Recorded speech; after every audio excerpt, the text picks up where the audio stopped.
혼자서 충분히 책을 읽을 수 있는 능력이 되는 아이에게 굳이 책을 읽어주어야 하는가? 라는 질문을 또 굉장히 많이 받거든요.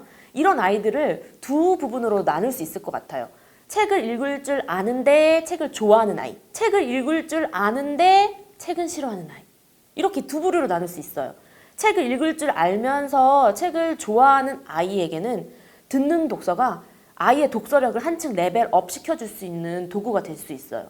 예를 들어서 혼자서는 읽기 약간 거북한 내용, 어휘 수준이라든지 뭐 줄글의 길이라든지 라는 것을 뭐 부모님과 함께 읽어보면 또 재밌게 이야기가 들리기도 하거든요. 그리고 그 책은 나중에 혼자서도 충분히 읽을 수가 있게 돼요. 이렇게 되면 책을 좋아하는 아이는 또 듣는 독서와 함께 더불어서 굉장히 독서력이 눈에 띄게 신장하는 모습을 볼 수 있어요. 그렇다면 혼자 책을 읽을 수 있는데 책은 별로 좋아하지 않는 아이, 이 경우는 듣는 독서가 선택이 아닙니다. 이거는 필수예요.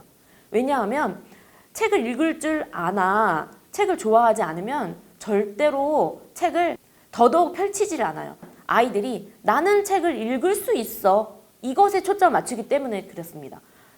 나는 책을 읽을 수 있어. 그러니까 이 책 안 읽어도 내가 마음만 먹으면 난 읽을 수는 있어. 이렇게 생각하거든요. 그래서 책을 굳이 찾아서는 읽지 않는 겁니다.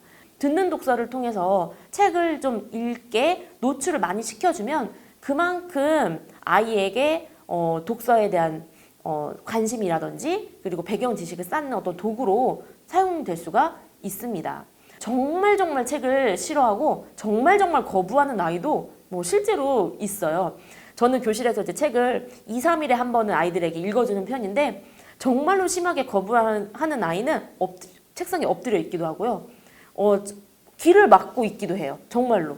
그런데 그런 아이들 같은 경우에 점점 듣는 독서에 노출이 많이 되면 어느새 귀를 막고 있던 걸 풀기도 하고요. 그리고 다음번에 읽자고 했을 때 오히려 그 친구가 책을 가지고 오기도 해요. 그만큼 듣는 독서가 책을 읽어라 라고 명령하는 것보다 책 읽어줄게 라고 하는 이야기를 듣는 편이 독서에 대한 관심 자체를 높여주는 굉장히 좋은 방법이 됩니다.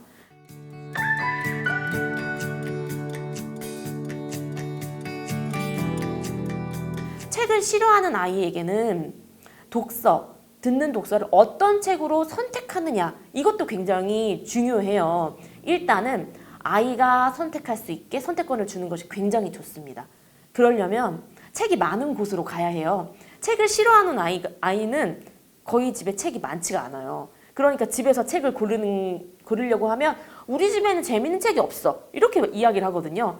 그러면 그 아이를 데리고 듣는 독서의 필요성을 알았기 때문에 도서관에 가야겠다. 혹은 서점에 가야겠다. 자, 이제 책을 골라봐. 이렇게 선택권을 줍니다. 아주 좋아요. 그런데 그 책을 고르는 모습을 보고 부모님이 너무 답답해요. 왜냐하면 책을 싫어하는 아이는 자기가 어떤 책을 좋아하는지를 잘 몰라요. 그러니까 책을 잘 못 고르고요. 아마 한정없이 놔두면 1시간이고 2시간이고 계속 서가를 맴돌기만 할 거예요. 혹은 이 책 집었다가 내려놓고 이 책 집었다가 내려놓고 이런 것도 굉장히 반복할 거예요. 이런 모습을 처음 보면 책 고르는데 왜 이렇게 시간이 많이 걸려? 라거나 아이고 골라온 책이 겨우 이거 애기들이나 있는 책을 가지고 왔네? 이렇게 반응하면 안 돼요. 절대 고른 책에 대해서 훈수 두면 안 됩니다. 아이가 어떤 책을 읽겠다고 가지고 오지요? 그 책이 아주 책장이 두꺼운 보드북일지라도 너무너무 두 팔 벌려 환영해 줘야 돼요. 오, 엄마랑 마음이 통했는데? 오, 엄마도 이 책 한번 되게 오랜만에 읽고 싶다. 한번 읽어보자. 굉장히 긍정적인 반응을 보여주어야지 아이가 책을 맨 처음에 골라왔을 때 이게 뭐야, 애기책 가져왔네 라는 반응이면 눈치를 보기 시작해요. 과연 내가 읽어야 할 책은 무엇인가? 책을 잘 못 고르게 돼요. 그러니까 책의 선택권을 일단 포용할 수 있도록 많이 선택권을 주시고요. 그리고 마냥 선택권을 줄 수는 없죠. 부모님도 아이를 위해서 책을 고르실 수 있어요. 이때에는 조금 그림이 좀 더 많은 책을 맨 처음에 고르시는 게 좋은데요. 저는 추천하기로는 도감을 추천합니다. 도감. 강아지 도감, 고양이 도감, 특히 곤충 도감, 남자애들 같은 경우에 공룡 도감. 이렇게 도감이라는 책 종류를 많이 섭렵하다 보면 어느새 그 두꺼운 책을 나도 모르게 너무 즐겁게 읽고 있어요. 도감류를 추천하고요. 그리고 책을 싫어하는 아이 같은 경우에 너무 처음부터 끝까지 완독해야 한다는 생각도 버려주시면 좋겠어요. 아이들은 읽고 싶은 부분만 골라 읽을 수 있어요.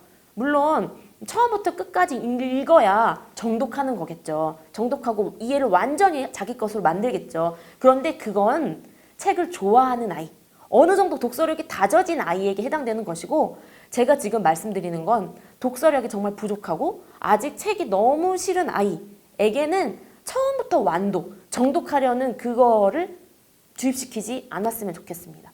그냥 읽고 싶은 책 모두 다 꺼내와. 그리고 이거 읽다가 지루해지면 다른 책 꺼내와도 돼. 이렇게 그냥 책과 친해지는 그거를 굉장히 오랜 시간 지켜봐 주셨으면 좋겠어요. 책을 좋아하는 아이는 책에 금방 빠져들지만 책을 싫어하는 아이는 금방 빠져들기가 힘들어요. 그 시간이 워밍업 하는 시간이 굉장히 오래 걸려요. 그렇기 때문에 부모님도 좀 더 여유로운 마음가짐으로 언젠가는 책을 잘 좋아하겠지, 능히 읽겠지 라는 마음가짐으로 조금 많이 여유로운 마음으로 기다려 주셨으면 좋겠습니다.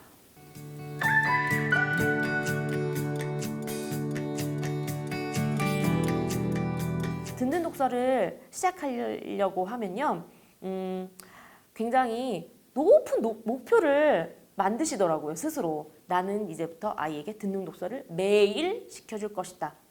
나는 아이에게 1000권을 읽혀야지. 아이의 키만큼 책을 읽혀야지.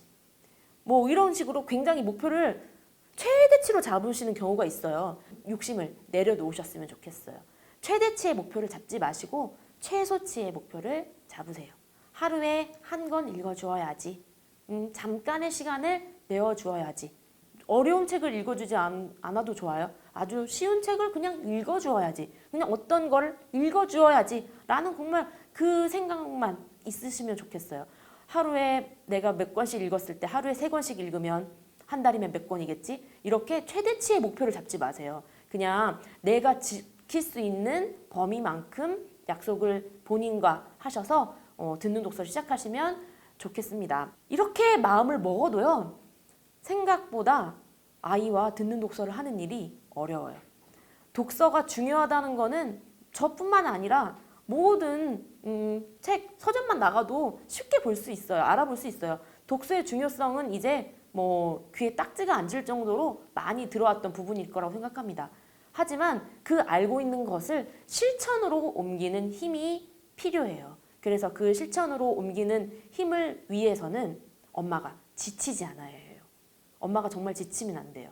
그리고 꾸준히 길게 가야 한다는 생각을 가지시면 될 것 같아요. 그리고 아이들이 집에 와서 문제집도 풀어야 하고 영어 숙제도 해야 하고 여러 가지 할 일이 많아요. 그런데 그거를 다 하고 나다 보면 시간이 어느덧 9시가 된 거예요. 9시가 됐는데 자야 하잖아요. 그리고 아이가 자야 엄마 아빠도 그 다음 할 일들을 해결할 수 있잖아요. 독서가 최우선이다 라는 마음가짐이 꼭 마음속에 바로 서 있어야 합니다. 그래야지 문제집보다 하루 1권 듣는 독서 이렇게 되는 거예요. 마음속으로는 은연중에 아니야, 오늘 문제집 1장 이거 풀어야 해 라고 듣는 독서 중요성 알지만 마음속으로는 문제집을 더 우선하면 절대로 듣는 독서를 길게 가지고 갈 수가 없어요. 아이와 함께 하고자 하는 그런 의지, 그리고 최소한의 목표, 독서를 최우선 과제로 내 마음속에 심는 마음가짐, 이것을 마음속에 품고 아이와 함께 즐거운 듣는 독서 시작하셨으면 좋겠습니다. 독서력은 대단한 사고 능력입니다. 독서는요, 인간만이 할 수 있는 정말 엄청난 고등 사고 능력입니다. 독서는요, 본능이 아니고 내가 키워나가야 하는 능력이거든요. 근데 그 능력이 어디에서 시작하느냐? 부모님 무릎팍에 앉아서 함께 정서적 유대감을 느끼면서 읽었던 책 1권이 켜켜이 쌓여서 시작되는 것이거든요. 듣는 독서, 오늘부터 함께 시작하면 좋겠습니다.